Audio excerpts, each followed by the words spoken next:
Oi, oi, and welcome to the Terrace Scottish Football Podcast. My name is Craig Telfer, and I am delighted to be joined by my close associate, Shaughan McGuigan. Hello there. That's right, this is the very first Lower League special of 2026. The previous podcast we recorded was the last of 2025, so this is the next logical step.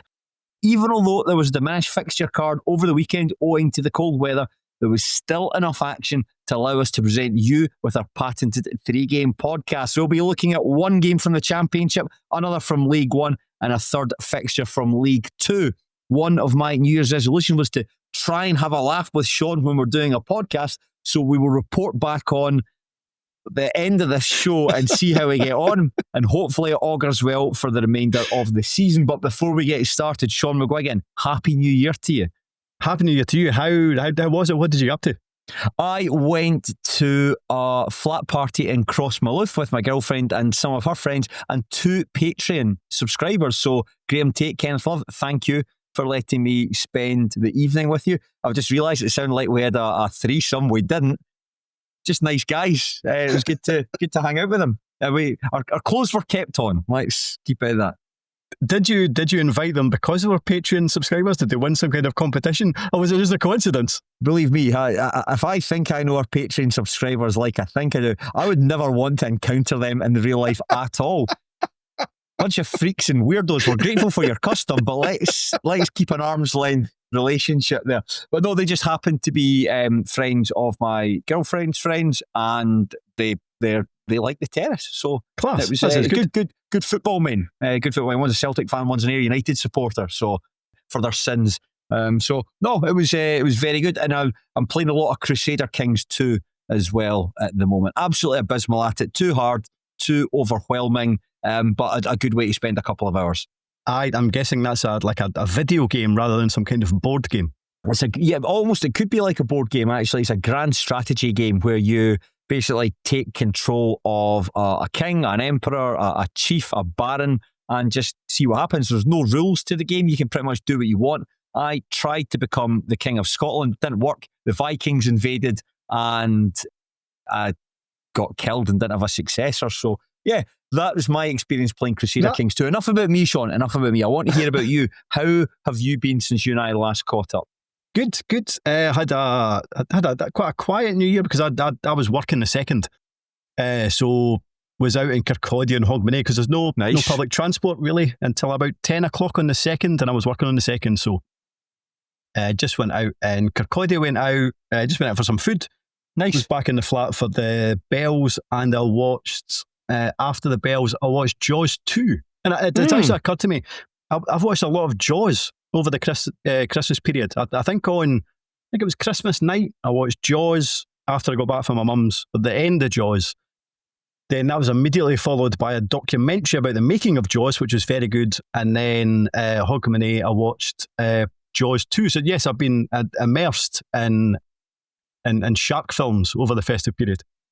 What's the plot of Jaws 2? Okay, so Jaws 2, I mean, very similar, I suppose, to Jaws 1. A shark essentially comes back.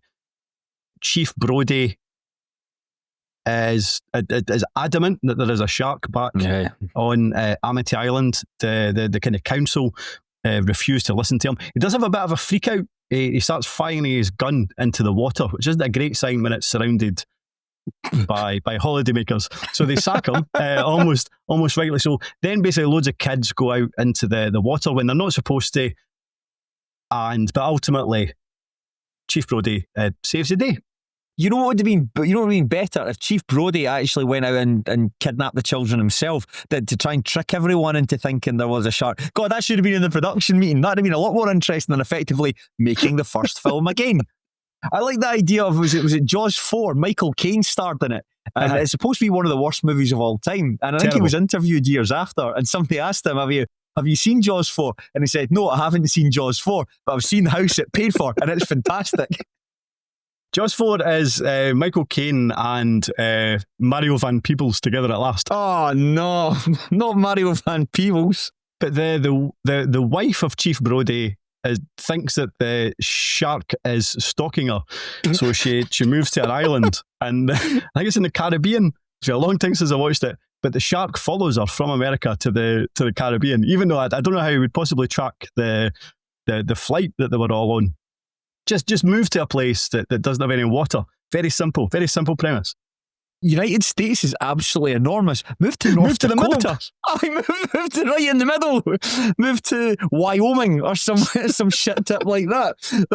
The shark can never get you if you're smack bang in the middle of an enormous continent, thousands of miles away from large bodies of water. It's as simple as that. Even don't move from where you stay, but just stay on the beach. Yeah, I mean, or go to the high street. Do sharks have a capacity for revenge? Is that in their nature? Are they driven by malice? I believe the tagline of Jaws 4 is literally the revenge. So certainly in the fourth Jaws film, that is what drives the shark. Excellent. I don't know what to say about that. There's no tangible segue from talking about one of the worst movies ever made into lower league Scottish football. So we'll just kick on with the podcast. Unfortunately, Shaughan, we do have to begin with corrections and clarifications. This is not how I wanted to start 2026, but unfortunately, we have to. On last week's episode, we had wondered if the woman who used her Twitter account to send Mick Kennedy the alternative angles of Sean Fagan's red card after East Kilbride's 1-1 draw with Clyde was part of Clyde's media team. The answer is no. The person who sent the tweets was someone called Gillian. The person who works for Clyde is Lynn. So thank you to Paul Shanks who got in touch with us via YouTube comments. And Paul, happy to correct this. Do keep up the good work. Your club's highlights package is excellent, and your commentary is a central part of that. Now, to the football. Finally, Craig Fowler, you can timestamp this 7.5 minutes from the start of this podcast. We're going to kick things off by looking at the most exciting game over the whole weekend. We're going to head to Firhill to discuss Partick Thistle's 3-2 win over Greenock Morton. This was a near perfect first half performance from the Ton, who took a 2-goal lead into the interval, courtesy of Michael Garrity and Eamon Brophy. But, oh dear, strikes from Ben Stanley and Kyle Turner drew the Jags level before the sock fucker himself, Tony Watt, scored in the 4th minute of injury time. This was a huge win for Partick Thistle, their first victory in 5 games, and it allowed them to sort of keep pace with St Johnstone. They're 5 points behind and they're on 40. Morton, meanwhile, who were playing in front of their new manager, Ian Murray, who watched on from the stands. He'll formally take charge of the team earlier in the week. They've collected just 1 point from the last 4 matches. They are in 7th place with 22 points. Shaughan McGuigan, I would like to turn you upside down, shake you, dump your brain out, and find out what you thought of Partick Thistle 3, Greenock Morton 2.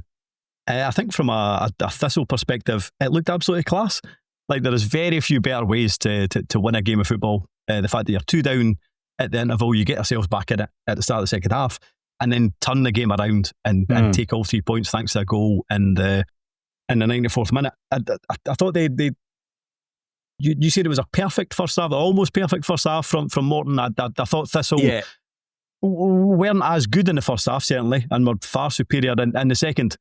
As soon as I said that, I remember just glancing through Paddy Bovril, and there was somebody who wrote that even though we went 2-0 down at half time, I still knew we would win it. So I'd like to maybe change that. I'd actually had written that, just a wee peek behind the curtain, dear listener. I'd actually written this introduction before watching the highlights and before reading everything up. So there's a lesson to you. Maybe go back and reread what you've written after the fact. So yeah, so I take that back and being a perfect performance. Certainly, 2 goals isn't the most insurmountable. It certainly gives you a good advantage.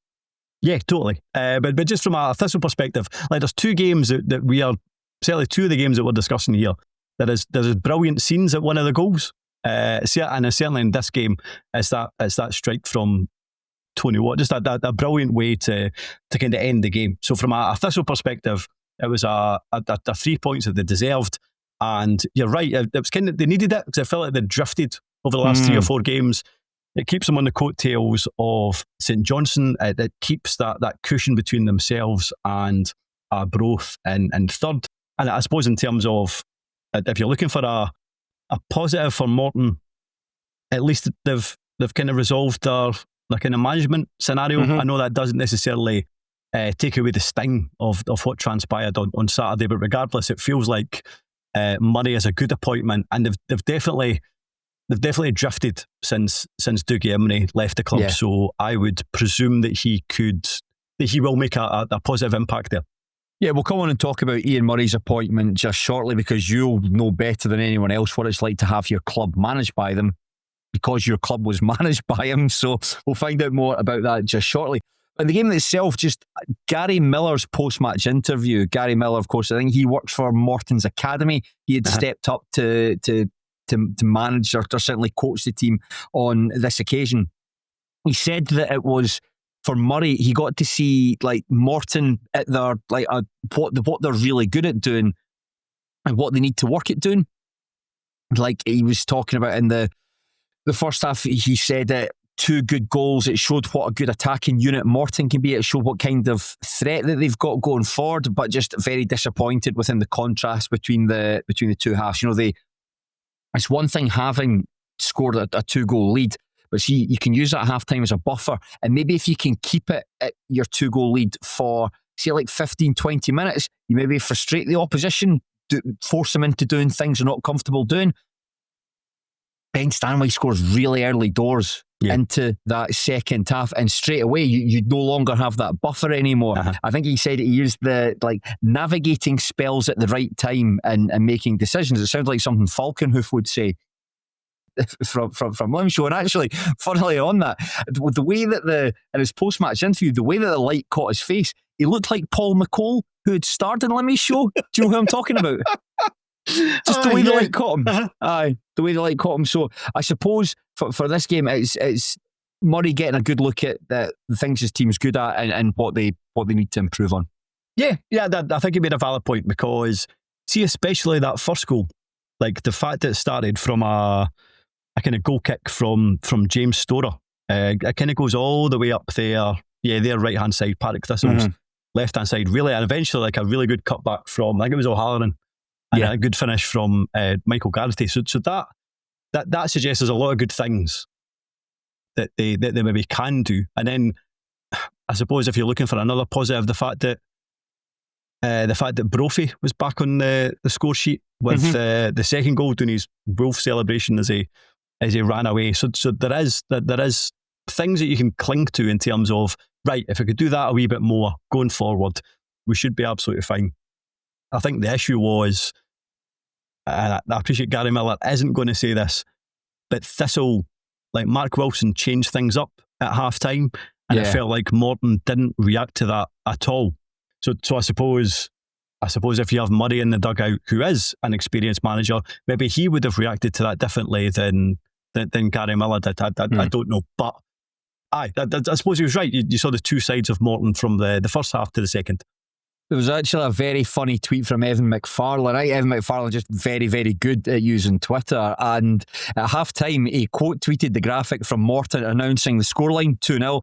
And he said, "Do not let Wilfred Nancy in for a team talk." Unfortunately, Morton let Wilfred Nancy in to do their team talk and just completely fell away in the second half. And as we mentioned there,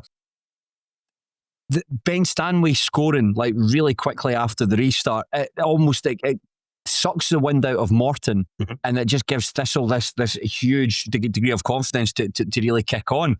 And what I thought was interesting is that Stanley's goal and Kyle Turner's goal, I thought they were very similar in the way that they came across. They were very similar. In fact, it was like the same part of the penalty box on sort of like Thistle's inside left, going in between Morton's right centre back and right back. And both of them, they needed second goals to finish. What finished them?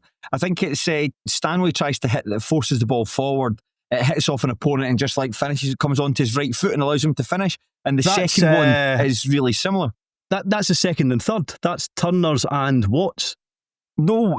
But what I mean is that the first and second goals, they basically take a ricochet off someone and then come back to finish. And then but Watts is actually from the same position as well. Although I don't think what would have scored if Nathan Shaw had tried to get stuck in a wee bit. Might have made a difference there if you actually, because you know what Watt's going to. Watt's a really good player, and Watt had a really big impact on this match. Yeah, I think there was 3 key moments that he was really involved in. I think he had a good bit of ball juggling in the box to force a shot in the first half, wins the penalty, which unfortunately Logan Chalmers couldn't take advantage of, and then scores the winner. But you know, Tony Watt will want to come onto his right foot. So when he's going down the left-hand side, notice that an old side thing, keep him on his left foot, force him into an area where he's not too comfortable. Don't just like a shop assistant at the self-checkout, says there's one over there, pointing over and just letting him come in and finish. It's quite a shabby goal. I thought all the Thistle did well to get the balls into positions. Obviously a degree of fortune in the way that the balls came back to them. But that third goal, great work from Watt.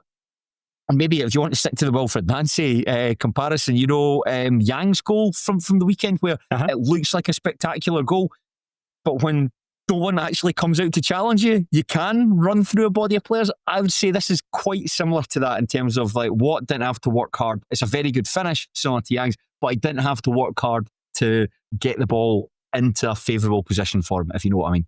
I like the fact as well that Watt was accidentally involved in Partick Thistle's first goal. He got them back in the game because there was a shot that comes in, kind of ricochets off his lower back or his bum, and then just kind of bounces down perfectly for Stanway to slot home. But you're right, it looked like Tony Watt had an excellent game. I was interested in listening to Mark Wilson and the fact that he was talking about the fact that the first half didn't go well, and the fact that the way he'd set the team up, he kind of recognised that it didn't work. Presumably the fact that Ocean Smith was suspended, they had to change things around, but he made that sub at half time. I think it was Aidan Fitzpatrick went off, right, and Kyle Turner came on. That's right. And as much as in the first half, while probably the general flow of the game was towards Morton's goal, Morton were able to pick them off and they were able to counter-attack really well. But it just felt like that whether it was a change, whether it was a momentum, probably a bit of both, because they scored that goal so early. Morton were never able to get a hold at any point in the second half, and very much it was. If anything, it could have been 4-5-2 to Partick Thistle if they'd managed to take their chances. The first half, when just going back to the highlights, when Thistle was shooting towards the John Lambie stand, it looked fine. Anytime Morton looked like they were shooting towards the Bing, it looked like Sarah Connor's nuclear holocaust nightmare from T2 Judgment Day. Just very, very bright with the ball. I couldn't really see that's why I've not really commented on Morton's two goals. I couldn't see them. I couldn't see them. I think it's like people clinging onto a fence as their flesh is burnt off. I like that Ian Murray from the future that's come down to cling onto a fence to scream a past version of himself playing with his child just before these miniature buses all get blown over.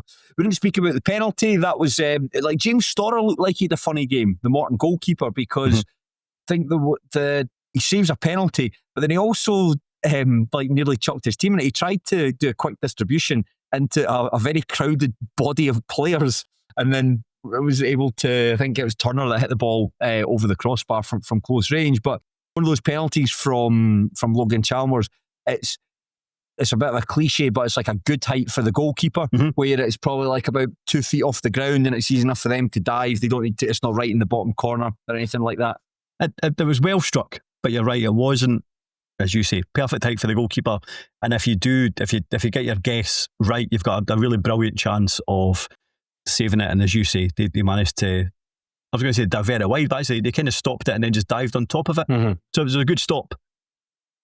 But it was made easier by the height it was at, I suppose, yeah. Yeah, now, you touched on Mark Wilson's post-match interview. In a previous podcast, we'd spoken about our disappointment that they were hidden on the Jag zone behind a paywall, but a very kind Thistle supporter, we won't say who they are, just in case they get blacklisted by the club. But a very kind Thistle supporter has passed us over their login details so we can access them. The Jag Zone looks class, actually, the amount of stuff that's in there. Really, really good. It was actually great to hear from Mark Wilson talk about the game in detail. And what I really liked about it was he seems like a guy that really enjoys talking about tactics and strategy and just like talking about football. And it's a side to Mark Wilson. I think we'd said this a couple of weeks ago. It's just a side to Mark Wilson I didn't know he had. I just thought he was just like a bit of an ex-Celtic goon, for want of a better expression. Someone who had played for Celtic, fancied his chance at management, flopped at Brecon and Airdrie, and was and was just quite happy to go and sit in a radio studio every evening. But watching, like, seeing how well he's done this season, and then seeing stuff like this, I just find him like a really interesting guy. And just, I thought that when he talked about the game of two halves and what the things that he didn't do right in the first half, like him taking responsibility for it, but then having the foresight to recognise what those issues were. I mean, it was just it was a bit more to it than just taking off like Fitzpatrick and bringing on Turner. But it's two very different kinds of players that are going to give the team something different. And Turner is going to provide that bit of dig, that bit of thrust in terms of carrying the ball forward that, in the middle of the park that Fitzpatrick might not have.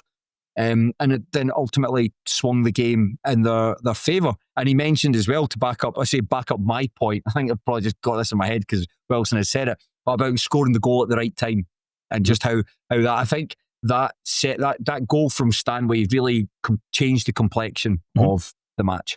I've went so over the course of this season, I have went from thinking, right, how on earth is someone who wasn't a very good manager at Airdrie, wasn't a very good manager at Brechin, how on earth is going to be a success at Partick Thistle? And now you look at Partick Thistle and you listen to Mark Wilson, and now it's completely swung around. I'm like, well, how on earth is somebody this good?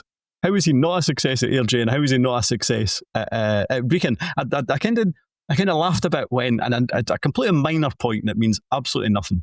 But I don't know if you're the same where, see, let's say you go to the football on a Saturday afternoon, it's maybe late August, beginning of September, it's a nice day, sun's shining, Stenny get beat, Wraith Rovers get beat. I go, all right, I'm clearly not delighted, but I go up the road and I wouldn't say I'm like throwing the toys out the pram. But there is something about watching your team getting beat on a freezing cold day. Maybe it's like a midweek game in December or January and it's freezing. And I always think that makes it worse. And I thought it was quite interesting what Mark Wilson was saying. And he said, at 2 goals down, he goes, it's a freezing cold day. I could have understood if the players kind of went into their shell a wee bit. So I did think it was interesting where like a manager maybe thinks, geez, things really aren't going our way today. I don't know if we're going to get back into this. And like, even just the fact that it is a freezing cold day, that nobody really wants to be there, kind of plays into the players' minds as much as it might play into the fans' minds. But at that point he said that, like, he gave his players a lot of credit, the fact that regardless of everything that was going against them, they didn't feel sorry for themselves and they managed to dig out a result. So I thought that was quite interesting.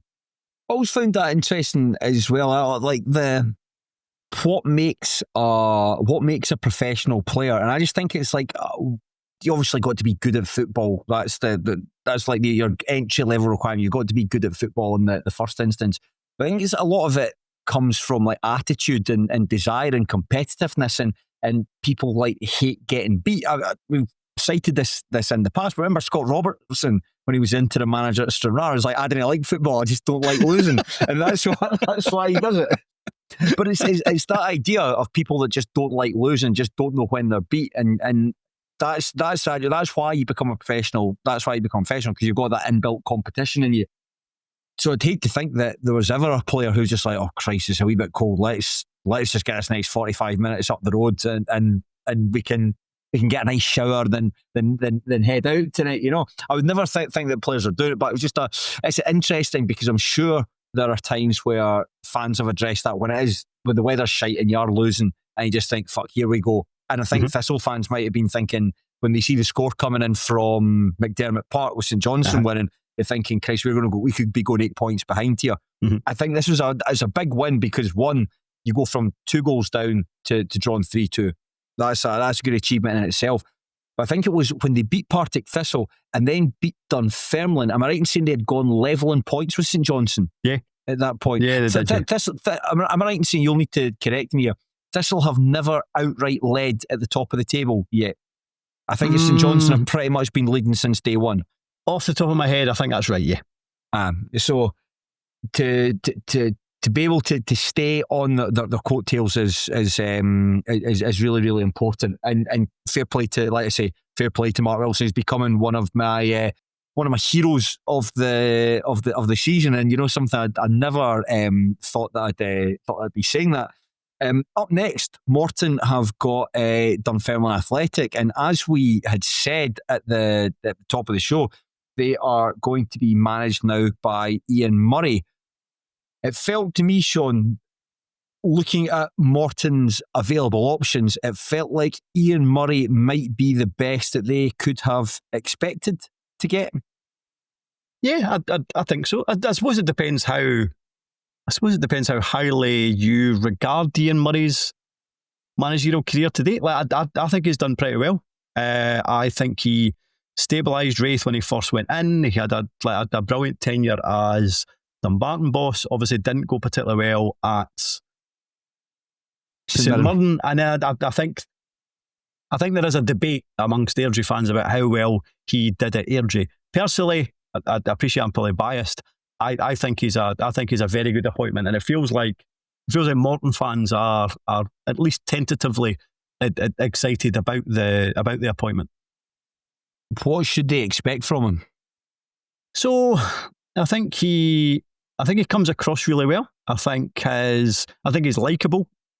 I think in terms of the situation that Morton are in at this moment in time is probably, in fact, I would say it's definitely not as dire a situation as he found himself in at Starks Park in that first season. So this was before the new board came in. So the budget was buttons. He managed to bring in Scott Brown, for example, from Peterhead. I know it's a lot more difficult in terms of the fact that he's joining in January. If there's any budget to play with, we'll see how that goes. But he is definitely somebody who is attack-minded. I do think sometimes if plan A doesn't work, then plan B becomes quite chaotic. Like, it was quite often, right, let's get as many attack-minded players on the pitch as possible. And I don't think it always worked that many times. Like, certainly not that first season. Because I think I think Ray fans were getting a bit fed up about the fact that it was just, right, let's sling on four forwards and get the ball up the park. And it generally didn't work. But let's face it, all Wraith Rovers fans are entirely blinded by the fact that we had about 17 last-minute winners in that second season. And that ultimately came down often to the fact that the first 75 minutes hadn't quite went according to plan. But the last 50 minutes, there was some kind of chaotic football. So yes, I always got the impression that his plan A was never always brilliant, but he quite often managed to rectify things with some kind of, with his substitutions in the last 15, 20 minutes. So I would be, I don't know what Morton fans' ambitions are. Like, you want to finish in the top four, I suppose. Whether they have the squad, whether they have the manager that's going to be able to do that with the squad that they have, I don't know. But I doubt it'll be dull, and I suspect that I'd like to think that they'll enjoy it. I'd be surprised if they didn't, put it that way. And how do you think they'll get on against the Pars on Saturday? I think they might win. I think it might be an interesting. It might be a precursor of what to expect from Murray. I'll go for a tight, late Morton victory. Very good. And Partick Thistle are travelling up to take on Ross County. Ross County, of course, who have just been taken over by, like Stuart Kettlewell hasn't bought the club over. Stuart Kettlewell has returned to the club as their new manager. I'll get your thoughts on Kettlewell's appointment in a second. How do you think this game's going to go? I don't know if Kettlewell will necessarily turn things around at Ross County, but Partick Thistle's away form is really, really poor. So I'll sit on the fence and go for a draw. Kettlewell, I think he is very fortunate to have found himself managing Ross County again. To be honest, I think that 2025, it was just an annus horribilis for him. If you think about how it started with Motherwell's form completely flatlining and then him leaving the club, and him leaving the club in quite a nasty way as well, like blaming supporters for having effectively like abusing his family, and the media picked up on that, saying, "Oh, that's it." And there was a lot of hand wringing after that, saying, "Oh God, is it football's too. How is anyone supposed to do a job, even at a team like Motherwell, when they're getting abuse all the time? How can a manager's family not even get to the game?" And then I'm sure the story changed. It wasn't his family that were getting abused. I think it was his family had heard abuse towards him, or something like that. So Stuart Kettlewell didn't necessarily come out of that particularly well. And then he turns up at Kilmarnock. On the face of it, I thought that's a decent appointment. If he can recapture the kind of form that Motherwell had, certainly in the earlier part of last season, that might be a good pickup. Didn't work at all. Kilmarnock have been absolutely dreadful. They've got a real stink about them, and I think they could get relegated. And so to pitch up at Ross County, a team who, yes, he's had some success with in the past, like both as a player and as a manager, but he was ultimately sacked by Ross County because their form completely dropped off a cliff. I think it was 2021, it might have been, when it happened. So I'm not sure about this one. To me, it smacks of a bit of a lazy appointment. And what I mean lazy is in like intellectually lazy, as in fancy getting Stuart Kettlewell back. Aye, why not? My concern, other than the fact that I don't think Kettlewell is particularly good, was that quote that he had from his first interview back, when he said, I don't regard myself as a prodigal son returning. I don't think anyone regards you as a prodigal son. Nobody else is. So I'm glad you're not. So that's a concern right off the bat. But you would still like to think that it can't get any worse. But whether he's a man to turn that around, I'm not so sure. No, I do think it can somehow get worse for them. I can't. Maybe it might be a sort of like a good short term where it's just a different voice that's be able to get you something different. Then maybe he can get the players to do something that Tony Docherty and Callum Davidson couldn't. I don't know, but I think he can't believe his luck that he's back involved with a team of Ross County, who I'm going to imagine will be able to give him money to sign the players that he thinks he needs going forward. I was just thinking about it. It's like, see, do you know sometimes managers after there's been a bruising period, or they've had a spell that hasn't gone the way they wanted it to, maybe they take some time out and want to sort of like maybe figure out exactly what had gone wrong at one job, why things didn't work out, or maybe just want a complete change altogether rather than going into management. Like Kettlewell was the academy manager, wasn't it, before he got the job on a full-time basis. Maybe you want to try something different in football. Maybe you want to step out of football altogether and go in a completely different direction. I think for Kettlewell, it'll be, though Kilmarnock didn't work out, but I'm a good manager. I can show you I'm a good manager. I know I'm a good manager, so I'm getting a chance to go back in straight away again and prove to everyone I'm a good manager. And I suppose that's why just like leaving Kilmarnock and then go straight into the Ross County job. That's, to me, what that feels like. Yeah, you're right. There's no period of reflection. And maybe because of the peculiar circumstances that Ross County find themselves in, maybe he will do well. Like, I was going to suggest that he can stabilise them, but like long term, it still won't go well. But the thing about Ross County is long term, let's face it, they're not going to get promoted this season. Best case scenario is they stay up. But in 6 months, in kind of May or June or whatever it is, Roy McGregor will still allow them to spend a load of money. So if he can keep them up, if he spends that money wisely in the summer, there is no reason that he can't get them promoted, even if he isn't a particularly good manager. So maybe even long term, they can get them promoted. But I do think that comes down to the fact that they're a moneyed club in the Championship rather than because he is tactically astute or got great kind of leadership skills or whatever. Maybe he knows, because he played for the club. I think when he left, was it Clyde that he left to go and sign for them? He was someone who went all in at Ross County. I'm sure he moved his entire family up to Inverness or the surrounding area, certainly, to play for them. And maybe that was the point in bringing him in. It's someone who understands the club and understands the kind of players that need to succeed there. I'm sure I was reading something on Pie and Bovril, so this isn't my point. I'm maybe passing off someone else's points as my own. So listen, it wouldn't be the first time. Shut up. Shut up.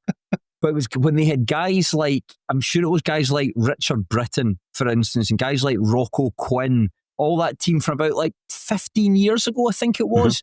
Also young guys who had maybe been let go. Michael Gardine, another one. Maybe guys who'd been let go by bigger clubs that they took a chance on and gave them their opportunity. And they all turned out to be really, really good players for County.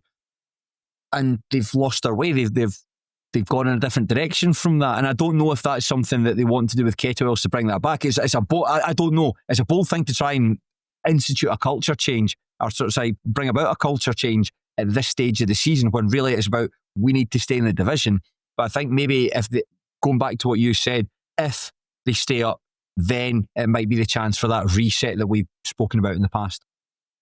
I do wonder, but without knowing too much about that team, when they were able to encourage younger players to move up, probably younger players because they don't have ties. It kind of reminds me of, see when Belgium became particularly good and were like the ranked second in the world and what have you. I've read an article where the SFA set up they basically had a meeting with the Belgian FA, and it was a case of like, what have you done over the last kind of 15, 20 years that has brought you to this moment where you are now one of the best teams in the world? And basically the answer was, don't know. but we haven't really done anything. It's just, essentially, it's like not really any planning. It's just kind of good luck. It feels like we have kind of reaped this kind of golden generation, and that's class. But we haven't really done anything to influence it. So I do think, I mean, I suppose you're right. I suppose I think it's easier for Ross County to get young players who have maybe been let go elsewhere. If they don't have any ties in the Central Belt, they can move up. So you're not moving maybe a partner or a wife who has a job in the Central Belt. You're not then having to move children that have got schools down in the Central Belt. But again, even those kind of young players who are good enough to make a massive difference at Ross County, it feels like even them are kind of few and far between. So it just feels like maybe that was a perfect storm, and to try and do that again feels very difficult. And whether Kettlewell can do it, I'm not so sure. Yeah, it's an interesting one. So I'm just spitballing there, just thinking about Ross County's future. Yeah, sometimes like the class of '92, for instance, how often you're going to get the chance to sign like so many like talented young players all at the same time. I mean, it's worked in the past. Who knows? Maybe it can work again. These things are cyclical. Who knows? Anyway, there are only 2 fixtures in League One, and you better believe we're going to be looking at Stenhousemuir's 2-0 victory over Queen of the South at Oakle View. Matty Aitken capitalising on the defensive mistake to put the Warriors ahead after 35 minutes, and Nicky Jamieson making his first league start since March 2024 thumped home a header with 10 minutes remaining to secure your win. This was a brilliant way for Gary Naismith to celebrate his 3rd anniversary in charge of the Warriors. His team have moved to the top of the table. They have 34 points, 1 point ahead of Inverness Caledonian Thistle, who do have 2 games in hand. Queen of the South, meanwhile, remain in 3rd place with 31 points. Shaughan, on last week's show, you thought Queen of the South would win this match. Fuck you. Yes. I was there for it. And I think you and I can maybe have an interesting discussion about this game. Now, I wasn't surprised at the fact that Stenhousemuir won, but based on the highlights, this looked like not just a professional victory for Stenhousemuir, but quite a complete one. Would that be fair enough? I think the second half performance was the best I've seen from Stenhousemuir this season. I thought that Stenhousemuir's, it's the sort of stuff that you can only really appreciate if you watch a team like maybe not actually, in fact, but a team that are just hunting and killing and grafting for each other. A team who are just not letting the opposition really get a sniff, doing everything they can to limit and frustrate their opponents. And that takes a lot of, the team have to be really fit to achieve that. The team have got to have a real sense of camaraderie with one another. And it was such a satisfying 3 points. I think in the first half, Queen of the South maybe started the better side, but the first 20 minutes or so, but when they had a good chance, like Reece Lyon put a header past the post, I think Mikey Hewitt like fluffed a shot that came his way inside the box. Beyond that, however, when Matty Aitken put the Warriors ahead, there was only ever one team that was going to win it. And it was a very, very strong performance from Stenhousemuir. I was absolutely delighted with this. And see, in terms of, like, see when you kind of boil it down to, like, kind of effort and kind of fitness, and the fact that people are kind of buying into, like, the kind of message that they're getting. Because I sometimes feel that kind of diminishes how good a team is. But like Stenny are a good team as well, aren't they? It's not just about kind of work rate and effort and all that kind of basic stuff. That's right. Aye, that's right. Ultimately, I mean, it's one thing having a team that's like super fit and super committed and super confident, but the team have to be good within the framework as well. And that's exactly what Stenhousemuir were. They'd moved to, for the game against Inverness Caledonian Thistle, they'd moved to a 3 at the back setup just really because of injuries. And it worked well against Caley Thistle, maybe less successful against Alloa Athletic the previous week. We discussed that on the show. This one worked really, really well. But where it worked really well was, it's hard to pick a best player from this match. Nicky Jamieson would be the man of the match because we can come on and talk about him because there's a good story behind that.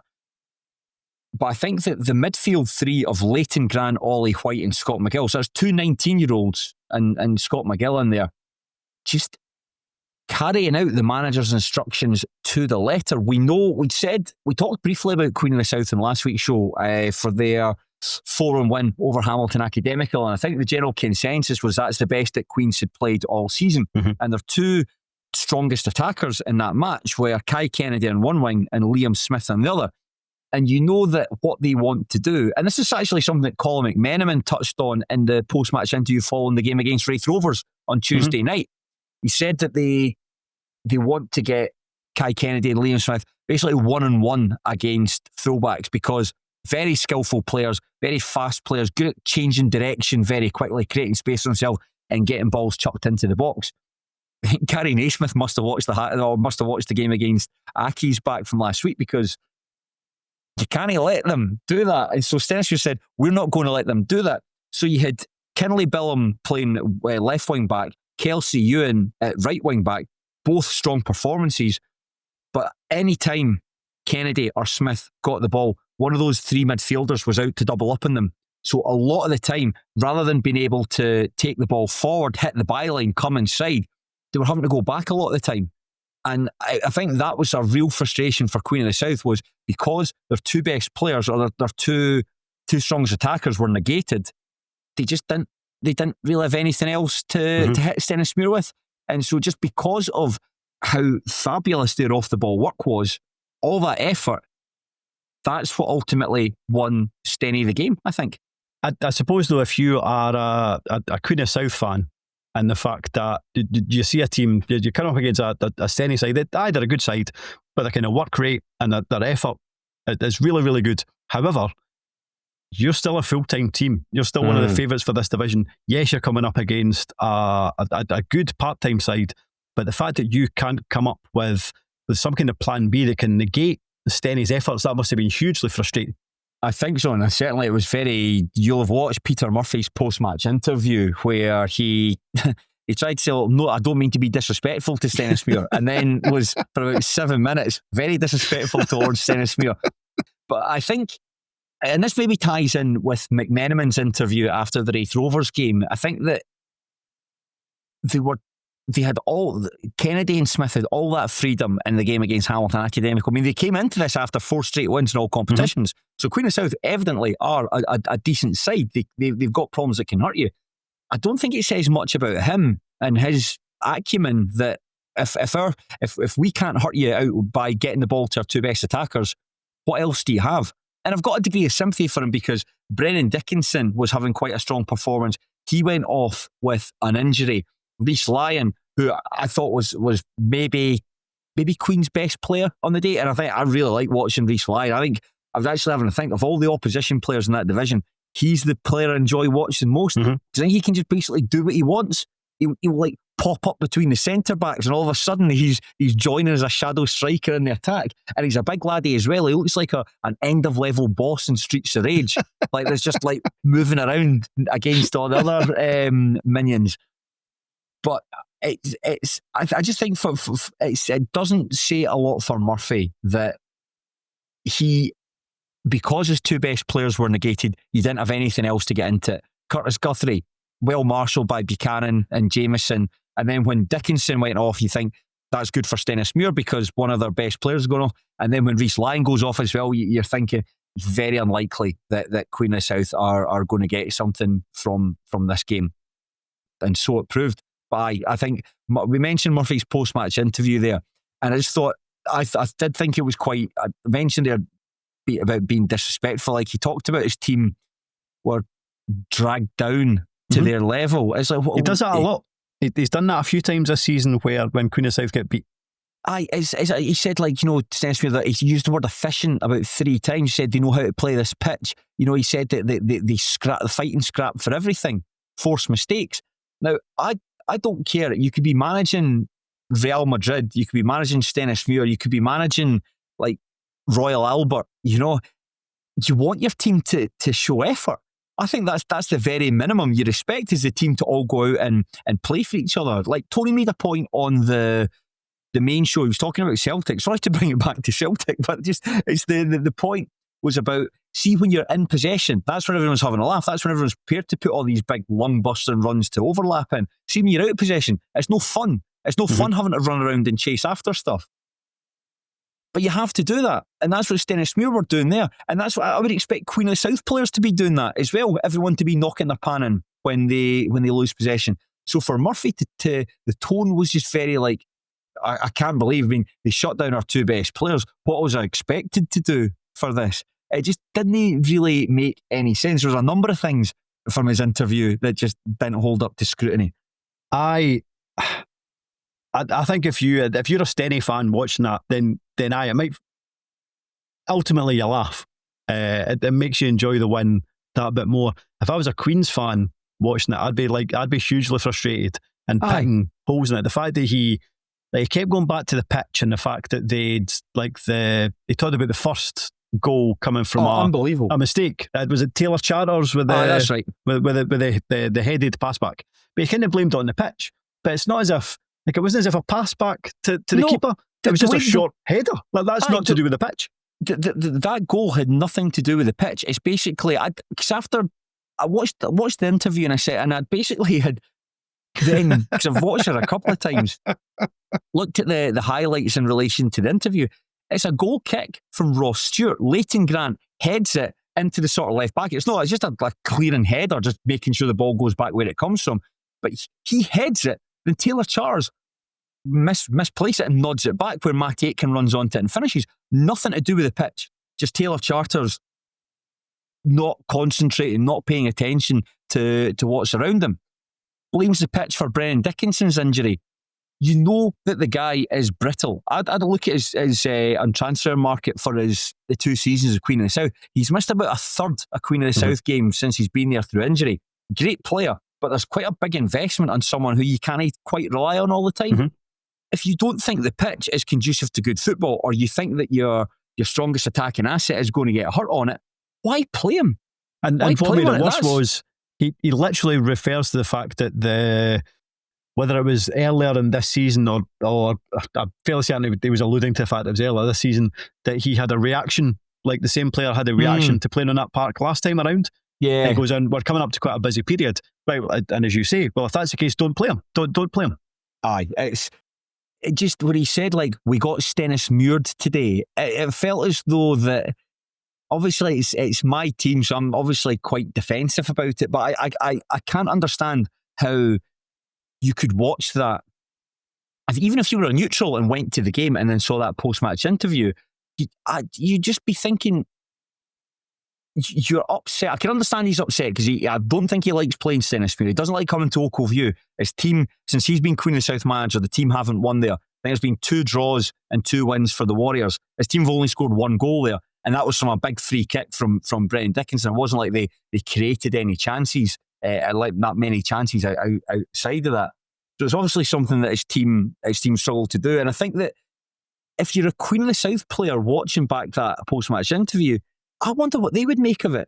I think it just sets a really bad tone for the manager, like, as to say, like, listen, guys, the team worked harder than you, don't worry about it. It felt like he was giving the team an out for it. And see if you're Gary Naismith and Brown Ferguson watching that back, you would be high-fiving one another. And if you're a Stenny player watching that, I reckon the Stenhousemuir players, that interview's got round to them. They'll be sharing that in their group chat or something, and they'll all be pissing themselves laughing at it. I tell you what I'm starting to enjoy now as well, and maybe I'm just paying more attention, I don't know. But either Sandra asking him a question that he doesn't want to answer. So she said something along the lines of, so you kind of knew what to expect when you came here from Stenhousemuir. However, you weren't able to counter it. And then he kind of waffled a bit and never really came back to the question he was asked, because it's a very good question.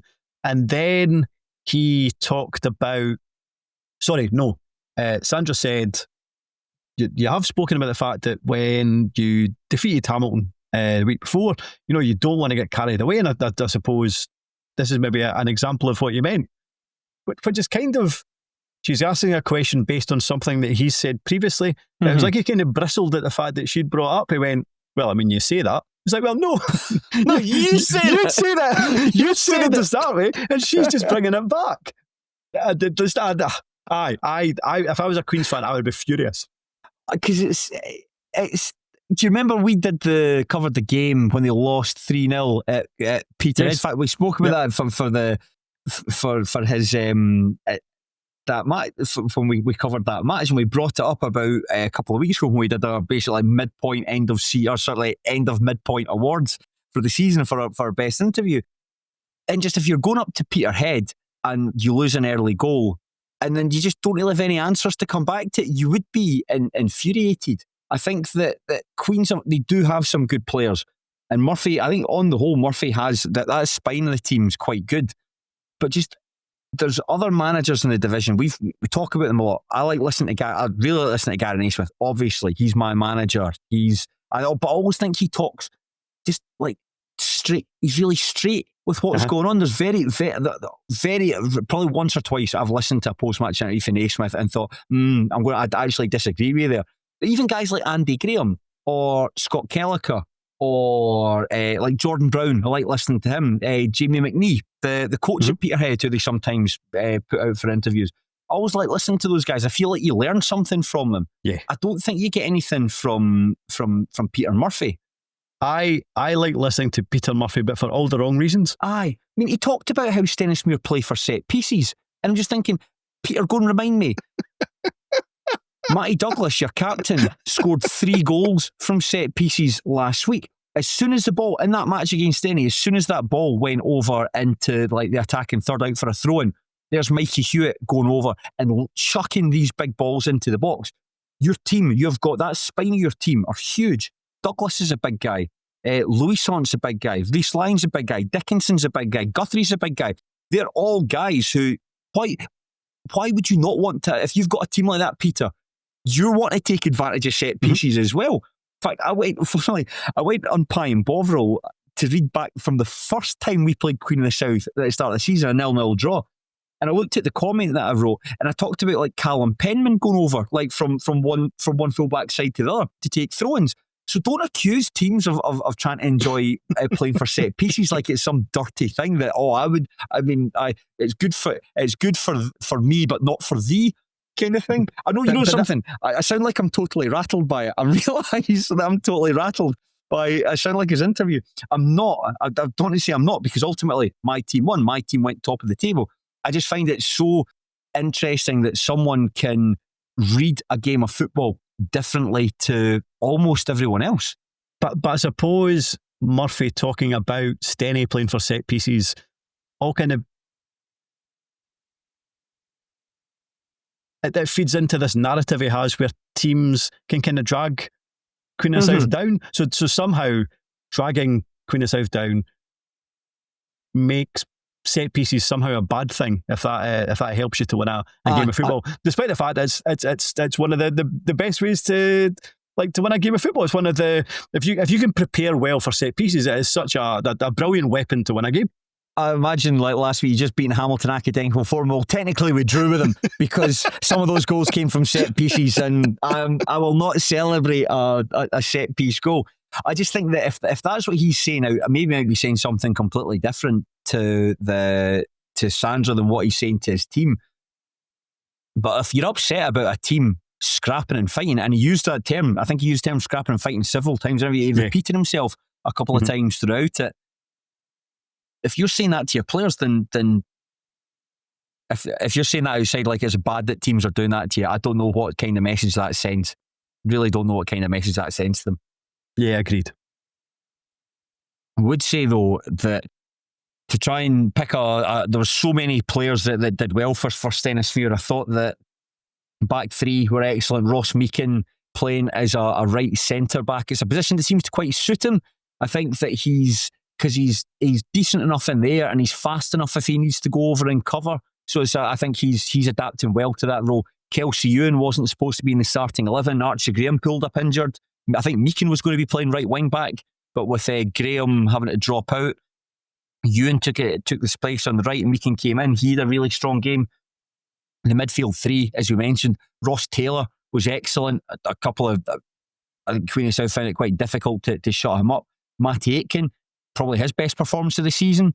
He took his goal. Well, it's a really nice finish actually across Stuart into the net, but just generally just made a nuisance of himself and gave like Jack Hanna and Taylor Charter, Matty Douglas think of.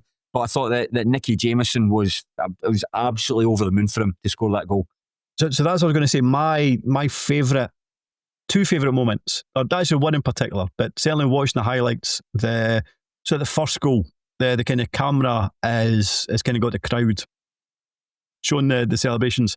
So they've got you going daft. I don't know who the guy is that is maybe 5 or 6 seats to your left. He looks like a giant. He looks like a Yeti. Aye. So he's doing the kind of get it right up you and then flicking the V's to the Queen of South fans, and that's very, very funny. But you're right in terms of, and there was loads to enjoy about Nicky Jamieson's goal. Like obviously the fact that he's coming back from a long-term injury, like the delivery's really good. He's stopping headers, excellent. The fact that the backdrop, there's like a kind of sunset behind the terrace as well, so it looks amazing. And then his, like there is an extra impetus about the celebration from the fans, from Jamieson, from his teammates. Everything about it is brilliant. And again, Big Davey, or whatever his name is giving it absolute big licks in the celebration. Brilliant. It was brilliant. I mean, at this point in the game, so it was 80 minutes when he scored. Stenhousemuir were really quite comfortable at this point. Queens hadn't really shown much. They did those couple of chances in the first half we spoke about, but when Dickinson went off, their chances diminished further, and then when Lyon went off, it was just the guys that were bringing on like Jack Stott and all that, just not as good players and not physically as good players. And what Stenhousemuir were really good at was just like be able to play around them a wee bit. Like Leighton Grant, Leighton Grant's fantastic. Leighton Grant's been one of the signs of the season, and I really hope that Stenhousemuir can finagle some kind of deal to keep him at the club beyond the end of the season. But when it was Lyon and Luison and Dickinson are like hard players, but they were easy enough to they were. When you bring on smaller guys who don't have the same bite, then it became really straightforward for the Warriors. When that ball went in, I actually said to the boy sitting next to you, I says, "You'll be classy if Nicky Jamieson was to score here." And just when you see that ball coming in and just him that sort of that slightly looping header, because there was somebody on the back post that just went over his head, he couldn't get in. Lost it, man. Absolutely lost it. Like Jamieson is such a popular player at the club. I think this is his 4th year with the club, but he played 3 games at the start of last season before having a really, really bad injury. You know, he came back, got injured again against East Fife. He came off the bench for that, and we thought that was him because the way he came off with his shirt over his face, you're thinking, geez, that might be him.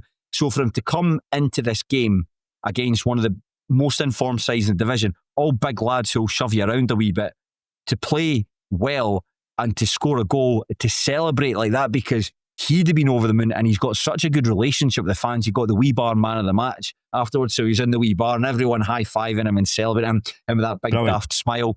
It was just great. It's a great moment, and I'm hoping that this is basically he can put the last season and a half behind him, and this is him now, part of the starting 11, contributing every week and leading Stenhousemuir to the League One title. No, that's brilliant. And I know exactly how like that feeling is. Like all the times Vaughan's come back And it's not just that, like, when he gets his first goal, and quite often he scores his first goal as soon as he comes back, and it's not just another goal. It's not just a goal that puts you 2 up or gets you back on level terms or puts you 1 up or whatever. It's the fact that it's a player that means a lot to you, who's coming back from a really difficult situation, and you're just delighted for yourself, you're delighted for your team, but more importantly, you're delighted for them. So no, that's brilliant. Wasn't my favourite moment of the match though, Shaughan. It wasn't my favourite. I'm going to say my favourite moment of the match was right at the end, at the full-time whistle, because all the players are coming off and you're serenading them, you're serenading Gary Naismith. The last person off the pitch was Peter Murphy, and there was folk shouting at him like, how'd you like they 2 crappy little goals, Peter?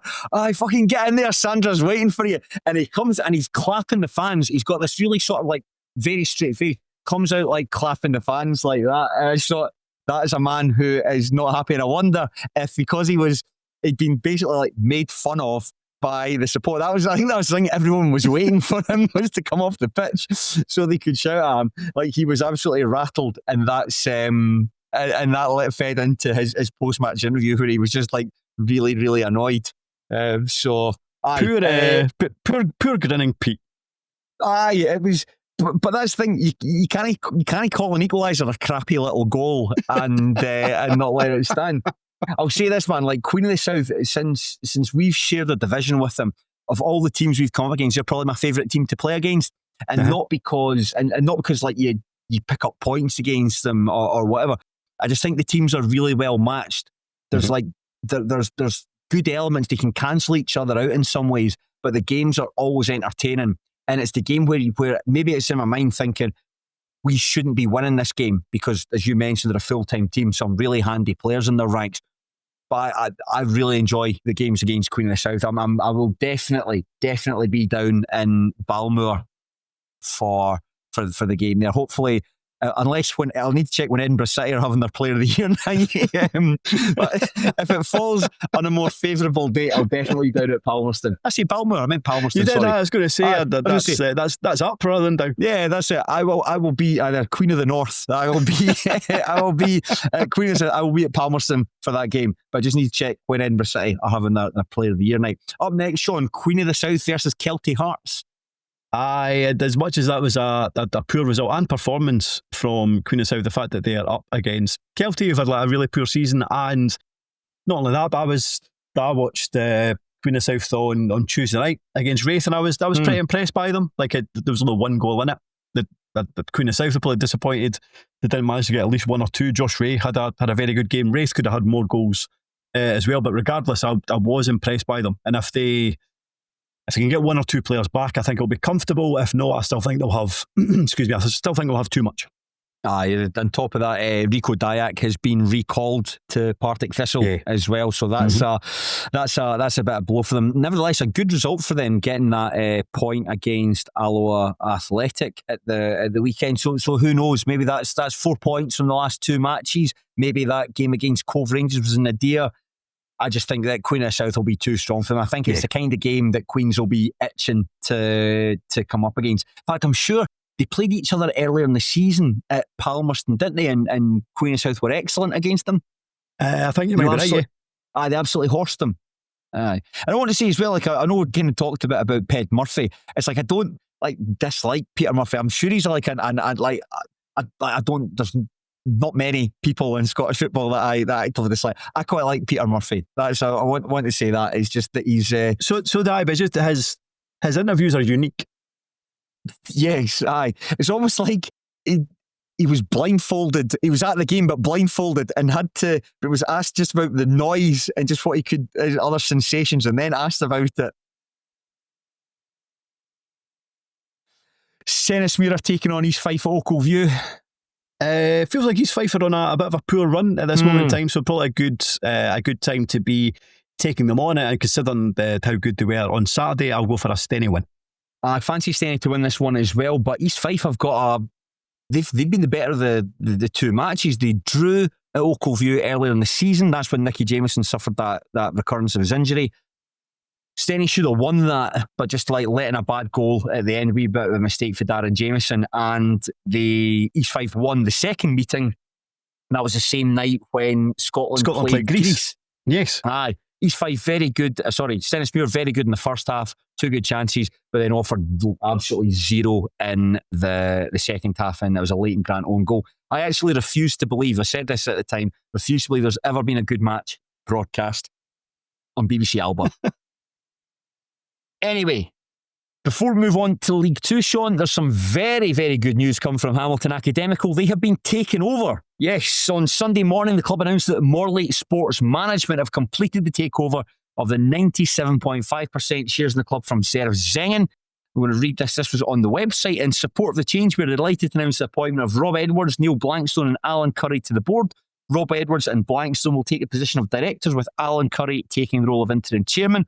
There'll be more additions to the board, etc. Alongside, and there'll be more information about the short, medium and longer term plans for the club. The priority at the moment is to ensure overdue salaries are paid to the players and staff, and operational and financial controls are in place.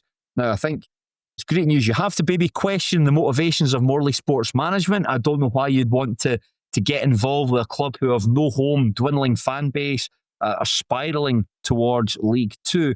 But there was an interview, I don't know if you read it, with Matthew Lindsay of the Herald. It was published on Tuesday with Rob Edwards. I have read comments about it. I've not actually read the interview itself. I mean, you've got to go. I think you take him at face value. I think it sounds like really positive for Hamilton Academic. I think there's going to be quite a bit of pain down the road. When he said, I'm going to quote from the interview, we have a plan, like on the pitch is not really a concern at this time. We have a plan that future-proofs the financial stability of the club. That is the main focus. I honestly couldn't look anyone in the eye and say that administration won't happen, but it's something that we're looking to avoid. And I think he said as well, they're likely to have a very different looking team in place for the upcoming game against Cove Rangers at the end of the month. And I think he's intimated that a number of players, probably guys like Ollie Shaw, Scott Robinson, Kevin O'Hara, Stephen Hendrick, etc., all your big name players are probably likely to move on elsewhere. I think, though, that Hamilton fans will be a sense of relief. I think they know there's probably another punishment coming down the tracks somewhere, as long as they've got a club to support. I think that's the most important thing. And these guys as well, sorry to keep on talking, but this Morley Sports Management, they own Haverford West. Haverford West in the Welsh top flight. They also own the OVW wrestling promotion, if that means anything.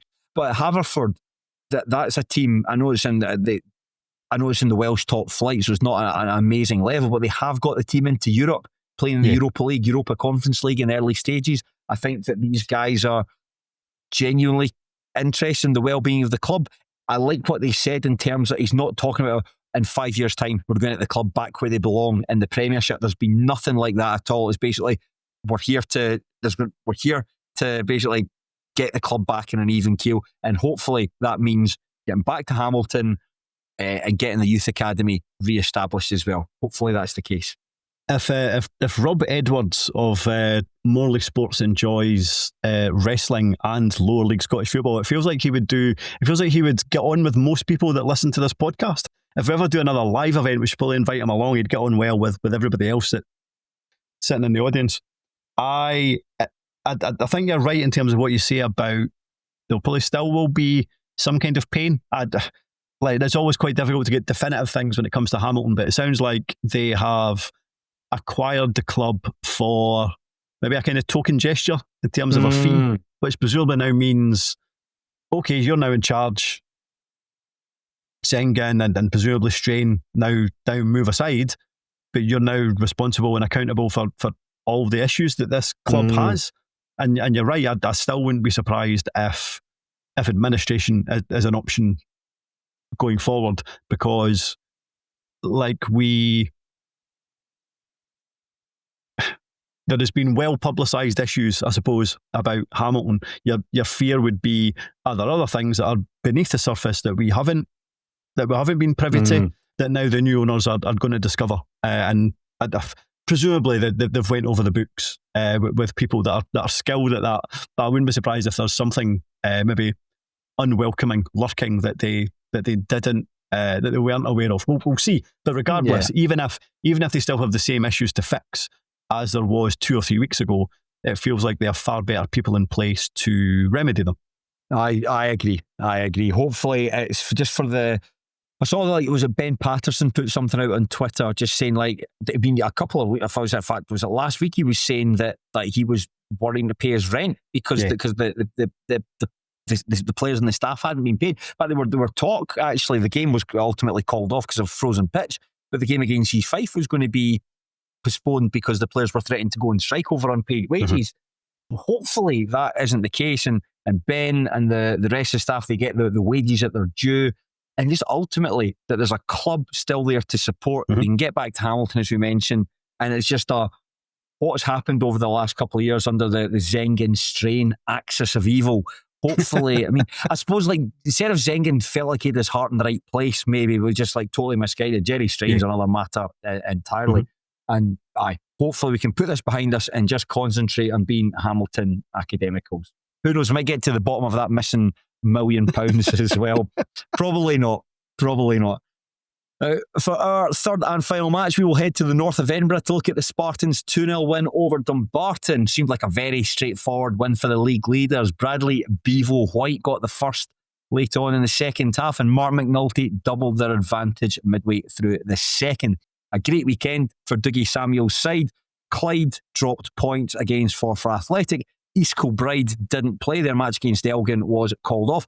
So they have now moved 8 points ahead of Kilby, albeit having played a game more than 37. Dumbarton, meanwhile, that win over East Kilbride and the draw against Stranraer, it seems like a long time ago. They are in 9th place with 17 points. Now, we don't have any highlights of this match. We do have the goals from BBC Sports Scotland's Lower League Roundup that dropped earlier today. Speaking to a confidant who was at the match. I think you and I both know who we're talking about there. The Spartans were very professional, very tidy. Dumbarton were some distance off it, and I think that's about it. But Shaughan, based on the 90 seconds of highlights that you've seen, what did you make of the Spartans 2, Dumbarton 0? See, you could probably use a word about Spartans that Peter Murphy used about Stenny, just in terms of being efficient. Yes. Like they are just efficient. And I think that is, certainly up until this point, that's why they have managed to keep this gap between, or create that gap between themselves and East Kilbride. I do think Kilbride have a higher ceiling, but at the same time, a lower floor. Yeah. Whereas, like Spartans, just are reasonably stable. And you're right, this, from the goals, from the commentary, from the kind of fans' perspective on the game, didn't really sound like the Suns were ever really in it, which like it is a league that is difficult to predict. Like Spartans have dropped points in a lot of games this season, as of everybody else. But this did sound like maybe one of Spartans' more straightforward wins of the campaign. So fine, they move on to the next one and stretch the gap. I suppose a far bigger concern, or a concern is Dumbarton, as you say, because that win over East Kilbride looks more like a kind of false dawn rather than anything. It was interesting again to listen to Frank McEwen's comments afterwards, in terms of he kept talking about like everything needed to be tougher. Like he said that like the players needed to be tougher, he needed to be tougher. If they were to bring players in, they needed to be tougher. I was expecting them to say to Fraser that was interviewing him that he needed to be tougher. Everybody needed to toughen up. But like watching the goals back or reading comments about the game, it didn't sound like the issue was around how tough, or like Spartans were a tougher team than Dumbarton. They're just far better. So I didn't necessarily think that his take on what Dumbarton need was necessarily was based on reality. I don't know about that. I think the toughness, it looked like the 2 goals, like White's goal comes as a ball into the box, so it's played low across the box. It takes 2 deflections off Dumbarton players before it lands at White's feet, and he's allowed to control and finish.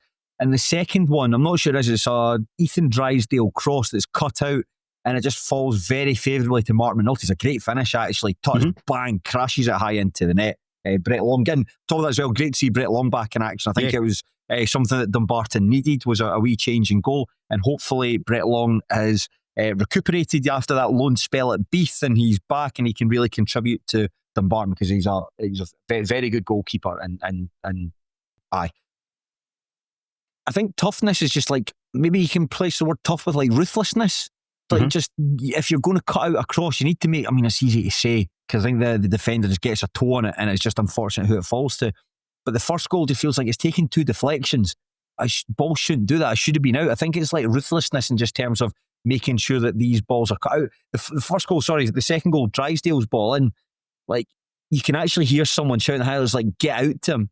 And Drysdale's got a lot of space to run into. So I think that's what I think he's talking about. And I don't think that McGuigan is, watching that interview there, it doesn't feel like he's annoyed with his players, like their work rate or their effort or their attitude or anything. I just think he's a bit scunny, just doesn't think they're good enough to do what he wants them to do or what Dumbarton should be doing. I just felt the way he was coming across, it was like, right, it was like if he feels if he signs the Stoltman brothers, that would help them immensely if they were playing with that. But like, I think ultimately he needs a higher calibre of player to come in, because I think that's the issue, or also like can you coach the current players that you have to be slightly better? Don't get me wrong. I think if they had a big bastard in the middle of the park who was kicking people, that's definitely going to help matters. And he did allude to the fact that he is hoping to bring in 5, 6 or 7 players. That's a huge amount of bodies to bring in, albeit Edinburgh have brought in a number of players as well. So it's certainly possible. I just thought it was interesting. I didn't know if it necessarily fitted with what I think Dumbarton need. I think that he has lost faith in a lot of players as well, a lot of fringe players in the team. I think that if we go back to that 9-0 defeat against Inverness Caledonian Thistle, I remember like McGuigan's post-match interview then, where he said there'd been boys that had been coming to my door chapping, asking for a chance. I've given them a chance, and this is how I've been repaid. I know there's a big disparity between the quality of Inverness Caledonian Thistle and Dumbarton, and it's maybe a competition that's second rate, but I'd be McGuigan. In fact, everyone will want to win every game, and even then, see if Cali Thistle had won that match like 2-0, I don't think it'd been quite as drastic as that. But 9-0, it's not a scoreline you ever really see. And I think that he'll have seen, like, I think in guys like Morgan Neal, he just doesn't fancy.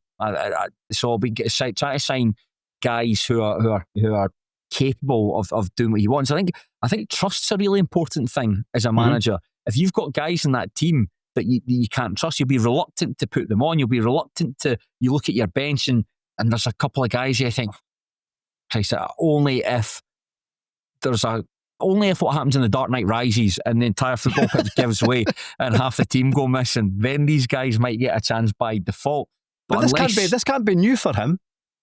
Like, he's been there for, like, it's not as if it's not as if he hasn't been at the club and has come in. Farrell's left, he's come in, and now he's starting to get to grips with what he has available to them. He has presumably been involved in bringing a lot of these players to the club already. I don't know. That's so we don't know. That's the issue.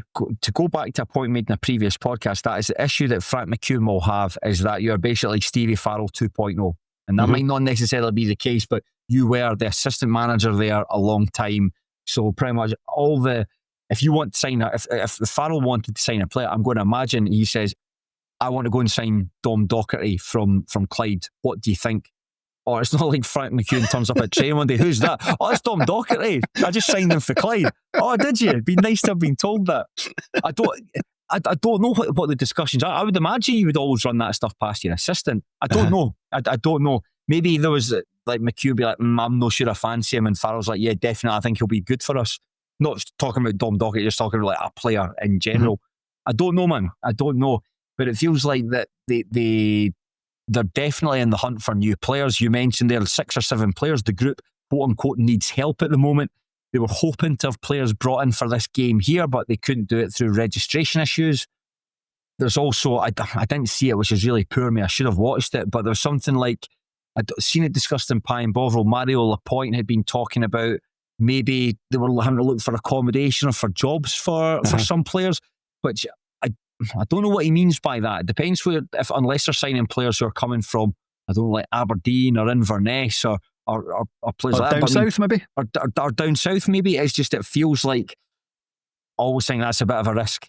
That like signing guys that I think back to Peterhead's recruitment strategy, the season they were relegated under, when just Jim McInally basically just went in Football Manager, just clicked like free agents available, and just was able to signing boys for Egypt and places like that.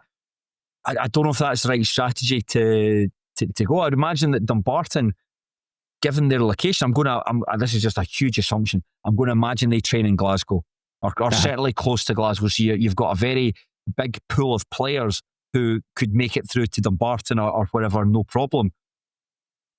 So I don't know. Stephen Boyd was on the bench. I think he was. Yeah, that's right. I think he was listed as a trialist, but he was definitely on the bench for them. I mean, that's. I don't know. As he is, I think they need players who can. I think they need players who can come in and improve the starting 11. Is he a better option than Leighton McIntosh, for example? Probably not. So it feels like he is more a body for the bench rather than somebody who upgrades the team in general. I think so. I mean, the issue is at the moment, it's not that it's an issue, but like Leighton McIntosh is far and away their prime number 9, the prime number 9 striker, the prime centre forward. But it's just if Leighton McIntosh is having an off day, he's not scoring. No one else is really scoring. So can Boyd be the person to go and supplement the attack? I don't know. I don't know. I think you need another central defender in there to go alongside Mark Durnan, someone who the manager trusts. And I think a bit of creativity in the middle of the park as well, because there's some decent players in there. Remember when McEwen's first interview, when he was talking about Dom Docherty, Ryan Blair, Kai Kirkpatrick. So he just needs something a wee bit different to supplement them. I don't know if that means like playing Scott Honeyman more, but does he trust Honeyman? I don't know, man. I don't know. It's to be like losing at the Spartans. It's not the worst result in the world, but the fact that the Spartans, by the sounds of things, didn't have to work all that hard to get the win, and then you couple it with the fact, I know it's just a point, but Edinburgh City going down to Stair Park and getting a point against Stranraer, it's just chipping away at that wee bit more. And if you're thinking, let's face it, everybody did think that both Edinburgh and Dumbarton need bodies in. Edinburgh have already done it. Like they've already brought in, what is it, the 5 players or whatever. Aye. They've already got a head start on Dumbarton to that degree. So yeah, hugely concerning at the Rock. Not so much concern for the Spartans though, as you mentioned. Very good weekend for them. Is there anything to say about this, about the Spartans at all? Just again, say it a lot of the time, I really want to hear Dougie Samuel. Yes, you know, this is their 3rd season in the SPFL, and it's been 3 seasons that second season, beg your pardon, second season in the SPFL, and you've had 2 No, it's the really third, good. Where did they finish last season? They missed out in the playoffs last season. That's right, they missed out in the playoffs. Sorry, 3rd season, and it's been pretty successful. You know, you could win the league. I want to know how this match was won. I want to hear from him. He's supposed to be a really good guy. I just want to hear from him. It's just frustrating. I think the Spartans just put all their energy into their Twitter account and just and nowhere else. Spend less time signing former Scotland internationals and more time in highlights and managerial interviews, please.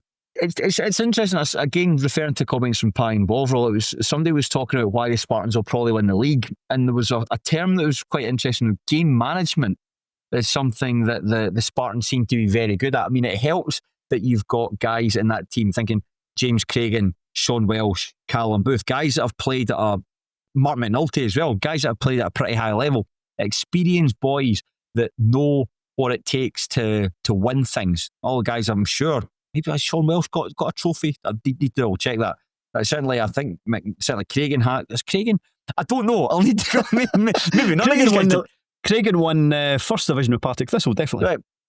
Yes, so he did. So I was there when he scored against Morton that match. Booth has definitely won stuff. You know, he's a bit of a legend with St Johnson. Nevertheless, guys who've had good careers, experienced guys that knows what it takes to go out through a campaign like that. And you compare it to like East Kilbride, you know, Dougie Samuel seems quite zen, seems quite when you see him on the touchline, he seems quite a zen guy. And I think that sort of calmness transmits to its players. You know, they don't tend to get really worked up about stuff. And I think compare that to East Kilbride, for instance, who are very combustible. You're right, East Kilbride have got in terms of pizzazz and razzmatazz, East Kilbride have got a far higher ceiling. But in terms of the ability to shoot themselves in the foot, reload the pistol and shoot themselves in the other foot, that's something that East Kilbride are really good at. I think that their bench can get too emotional at times. They can get too worked up about responding to shouts from the crowd, having a wee bite back. You don't need to do that, because who cares what some punters says you're chicken shite, or something like that. Nobody cares. Just concentrate on the stuff that you are. God, I'm doing it again. I'm doing like the Wilfred Nancy Twitter thing. Concentrating that Venn diagram. Concentrating the stuff that you can control. And because they get a bit worked up and the players get worked up, remember like Lewis Spence's red card, where he got done for a foul and there's a bite back at the referee and he's off there. It's just no cover, and that's probably why the Spartans will win the division. Oh, mate, Shaughan. Sorry, mate. No, I was just going to say that we watched loads of League Two highlights, and I've seen, let's say I've maybe seen 6 Rammies in League Two games this season. I'd be amazed if any of them didn't involve East Kilbride. And you're right, it feels like there is a case of Spartans turn up, get the job done, and then move on to the next week. Whereas it's just there is some kind of, there is more of an energy about East Kilbride, but it isn't always necessarily a positive energy. I don't know how to describe it as such. We'll see with the transfer window opening. Dumbarton versus Clyde coming up. Clyde draw every week, so 1-0. And a huge match at the top of the table, East Kilbride versus the Spartans at K Park. You're right, massive. I will go for an away win, Spartans. They've won this. This will be the 4th meeting of the teams, 2 in the league and once in the Scottish Cup, and the Spartans have won them all. Yep. It feels like the Spartans can afford. I think the Spartans can afford to draw this game. If they win it, though, 10 points, albeit with a game in hand. But imagine that's 7 points clear, having played the same number of games. It seems very difficult to come back for it, particularly a team with the Spartans who are just professional, diligent, all those things. It sounds like I've got to sound like a Peter Murphy, like I'm giving these words like I'm being disrespectful. I'm not being disrespectful. Those are very good qualities. Just that when the first goal goes in, when White scores that goal there, it's like somebody sinking a putt at a fairly low-key golf event. It's a shame because there's really good people involved with the club. It's just that no one's really all that interested in them. It's a shame. I actually think we're more interested than most when it comes to Spartans, and we don't support them.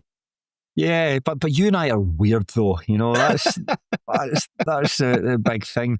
Just quite interesting, Shaughan. Just we touched on transfers, and we said about Dumbarton's transfers. We talked a bit about East Fife's transfers on a recent Patreon episode, which you can access, patreon.com/Terrace Podcast. You and I cast ourselves as director of football doctors. Oh, yes. A couple of SPFL clubs that might need to strengthen a transfer window. You had suggested that East Kilbride needed a new goalkeeper. They were listening because they signed Craig Hepburn on loan from St Johnstone. Yeah, I mean they've splurged a wee bit. I mean they brought in three bodies. But you're right. I don't know a lot about him. However, I saw a lot of comments from Brecon fans, and they were certainly very, very disappointed that he left. So it sounds like he has had a good season to date. If, like we mentioned on that Patreon, if he's a good passer of the ball, if he's quite comfortable with the ball at his feet, then and can make saves, then he probably is an upgrade on Freddie Owens, who I think is a good goalkeeper, but not necessarily somebody who can play out for the back. Yeah, that's the thing we talked about when you lose faith in a player, and I think that might just be the case that Mick Kennedy had just lost faith in Freddie Owens, because when you see a lot of the mistakes East Kilbride mistakes, it's very often, what I mean by when East Kilbride make a mistake, it's not very often because the opposition's provoked it. It's most of the time because they've done it to themselves. Just on East Kilbride, just before we finish up, quite interesting. A lot of their summer signings haven't really worked out because I was just about to say that. There's Eric Sula, Uzi C, both signed in the summer. Both have joined Edinburgh City. Jack Healy has joined East Kilbride. Mm-hmm. Freddie Owens, as you mentioned, could be on his way out if he goes back to Hibernian. I don't know.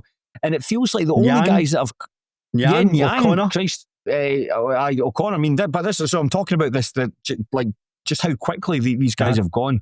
The only guys, I think that Connor Young is the only one who seems to be playing with regularity. Rhys Breen is the only one, the big centre back that came in after leaving Annan, Dunfermline. Dunfermline was loaned at Annan from Dunfermline. But it's just interesting, just how the core of that team is still largely the same group of boys that were playing in the Lowland League for them. Yeah, I mean, whether there's any kind of trend or through line that you can look into, I'm not entirely sure. In terms of, I mean, we mentioned in terms of how they want to play. I don't know if Sula necessarily fits into that mould in terms of somebody who can play football out from the back. That would explain that one. In terms of Uzi C, is he better than the other forwards that they have at the club? Probably not. So that makes sense for him to move on. So I don't know if there's necessarily, and I don't mean we're suggesting there's a conspiracy, but whether it's poor planning or just one of these things, I'm not entirely sure. But as you say, it's interesting that so many players have come in and have already left by the first week in January. Mm-hmm. And just on Uzi C, we had said that Edinburgh City needed a new striker. We said they might actually want to take a look at Uzi C from East Kilbride. They've only bloody gone and done it. He's gone to the Citizens for a 5th spell. Yeah, class. Despite the fact I'm not an Edinburgh fan, I'm really happy about it. And the Edinburgh fans seem to be delighted as well. That's now so this is his 5th spell. I was trying to figure it out. Is this his 5th permanent spell? Has he ever had like a loan spell? All 5 permanent spells. That's very, very unusual. But I like him, and he just seems to be quite at home at Edinburgh. The fact that he keeps going back there suggests that he's just really wants to be there as such, and the fans are delighted to have him back. So hopefully he can make a positive impact for the remainder of the season. Yeah, he's a player that I've never particularly rated, but I did see him last season. It was the game against the Spartans when Edinburgh City won 5-0. Probably the apex of McIndoe's time in charge of the club. But I remember we all knew, or we all thought certainly, that when Connor Young joined Dunfermline, you think, well, Christ, he's scored virtually all of the goals for Edinburgh. Where are the goals going to come from? It wasn't really a problem at all, because you just had Uzi C playing up front, and you just get guys like James Stokes playing off them. And C in that match against the Spartans was absolutely fantastic. Just went back to goal and just made things really difficult for Kevin Waugh and Ayrton Sonker, and that allowed Stokes and Innes Lawson just to buzz in behind him. And he played, I think he certainly scored one. Quinn Mitchell put a really good ball in for him. But it'll be interesting. I think Edinburgh City, we'll probably need to cover them at some point soon, because it feels like there's a lot of changes that have been made there. And I don't know, I feel like Eden Lynch was on the bench recently. Quinn Mitchell was on the bench recently, which doesn't happen often, because certainly in Mitchell especially, I think Mitchell, can't it be many games he's missed since he stepped up. So I'll be keen to see them going forward, and hopefully it gives Michael McIndoe the depth and the options that he needs to actually move away off the bottom of the table, and fingers crossed for that 20 quid bet of ours into the playoffs. I was looking, just finally, we talked about Uzi C, that was his 5th spell with Edinburgh City. The only player I could think of, certainly recently, who has had more spells with the one club, Dale Hilson at Forfar Athletic, albeit 4 of those 6 spells were on loan. But to go to the same club 6 times, there can't be many folk that have done that. No. 6 surely the record. Gullen is at 5 at Wraith Rovers, but 3 of those are loan spells. I'd be astonished if anybody had 7. So let's go with Hilson for the record. Was Chick Charnley at Partick Thistle? That's the only other one. As many as 6, I'm not so sure. I thought he had longer spells at Thistle, but I could be wrong. Let's just check just now. Chick Charnley played for Partick Thistle once, twice, 3 times, 4 times. Okay, yeah, so he's got close, but not good enough. Yeah, sorry, Chick. But Shaughan, that'll, something that'll probably do us for the time being. That's nearly 100 minutes. that's enough, surely, goodness. Yeah. Now, we're reporting back on whether or not we had a laugh. No. So we've already failed at our first New Year's resolution. So that is great. But anyway, hope that was vaguely interesting. If you didn't laugh, but you did enjoy the general discussion, then I do suggest that you sign up to the Terrace Patreon. We trailed it earlier, patreon.com/Terrace Podcast. For as little as £2 per month, you can get access to hours of brilliant content. Shaughan and I are off to record a podcast where we answer questions from our Patreon subscribers. So if you want to hear it, you know what to do. Get your checkbook out, patreon.com/Terrace Podcast. Shaughan, thank you very much for your time. No, thank you. And you, the person listening to this right now, thank you for your patience. Whatever you're doing this weekend, wherever you're going, enjoy your football. But unlike Ped Murphy's appalling post-match into you, please do so respectfully. Thank you.